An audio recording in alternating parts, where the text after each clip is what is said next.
At dahil nga malapit ng mga naktong si Twinkle namin, ay paunti-unti ko na ngang inaayos yung mga gamit na kailangan niya sa panganganak niya. Ayon nga sa bilang ko ay first week ng June siya manganganak. Kakalbuhin ko si Twinkle kasi ang mga Shih Tzu nga, kapag ganyan manganganak na sila o nakapanganak na sila, naglalagas yung buhok nila. Ngayon nga, naglalagas na yung buhok niya. Ang dami laging kalat sa sala namin ng mga buo-buong buhok niya.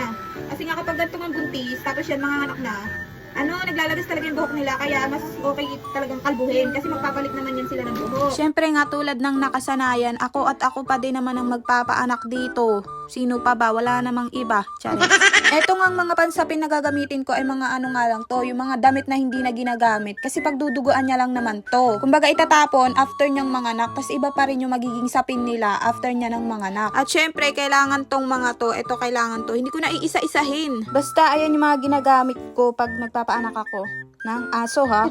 Kung hindi nyo nga nalalaman at wala namang kayong pake, si Twinkle pala ay aso. Hindi lang halata. Charis. Hindi. Si Twinkle po nga ay may sakit sa dede. Yung milk niya bawal niyang ipadede sa mga puppies niya.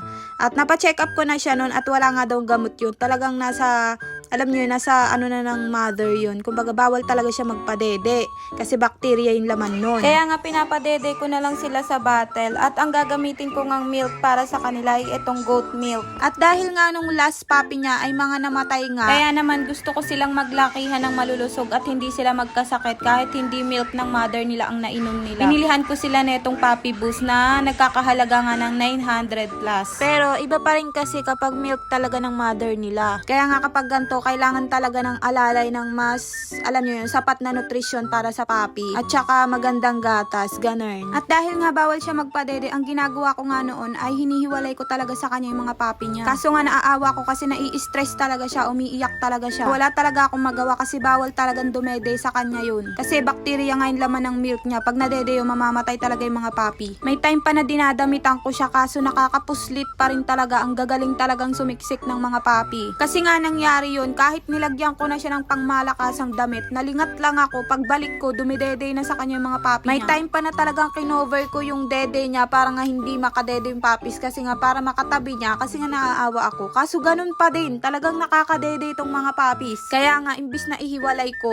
naaawa naman ako sa kanya kasi iba pa rin yung mother instinct ng mga aso, 'di ba? Baka ma-stress pa. Nag-order na nga lang ako neto nipple tape na pang tao. Feeling ko mas okay to kasi nga madikit talaga to, hindi basta-basta matatanggal. Siguro sa gantong paraan hindi na makakadede sa kanya yung mga puppies niya. Ang mahalaga lang sa akin ngayon ay makatabi niya talaga yung mga puppies niya para hindi siya ma-stress. Kasi 'di ba kapag nanganak sila, nai-stress talaga sila kapag hiniwalay yung puppy nila. Pero syempre bago ko nga idikit tong nipple tape ay tatanggalin ko muna lahat ng mga balahibong nakapaligid nga sa nipple niya para nga hindi siya masaktan kapag nga kinabit ko na to sa kanya. Magta-try nga lang muna ako ng isa at aalisin ko din tapos gagawin ko na lang ulit to pag nanganak nga siya. At hanggang dito na nga lang muna ang first video ng journey ni Twinkle. So see you next part. Ganun!